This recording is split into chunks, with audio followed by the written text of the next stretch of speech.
It was a recognition, finally, with the company and with the finance organization that we really now need to do a better job at balancing growth with governance.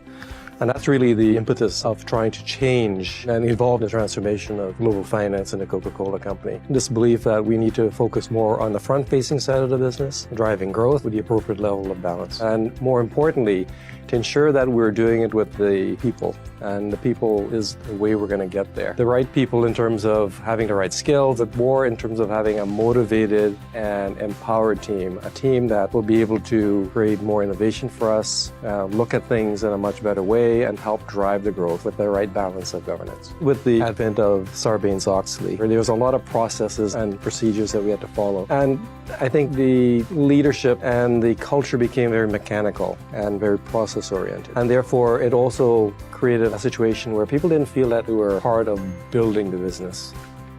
We're looking to see how we can really empower and engage a team, making sure that at the same time they're enlightened. Enlightened in a way that they understand what they need to go and do in terms of achieving our vision of growth and governance, but also how do they do that in the most efficient and effective way.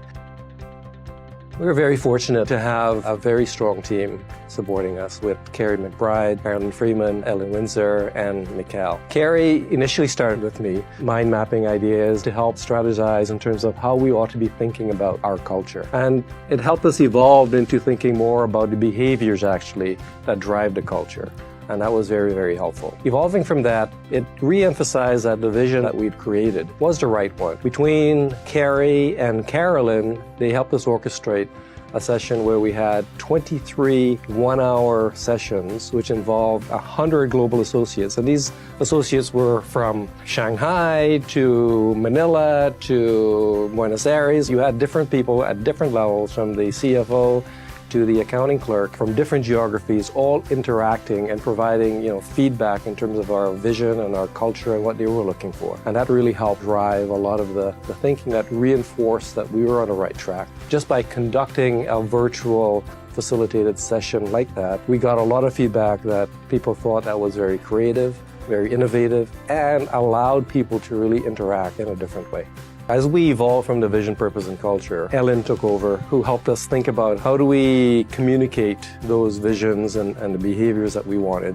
So she helped us create some infographics, etc., in terms of rolling that out to the team, finalize the graphics and visuals. And then Mikhail took over in terms of the change in communications. We evolved that into the knowledge sharing and innovation team. The knowledge sharing and innovation team was all about trying to think about how do we leverage the digital ecosystem that the Coca-Cola company has and should evolve to, that supports communication, collaboration, the community, so that people feel that they're part of a larger global group and not separate in terms of Atlanta or China or Europe or Africa.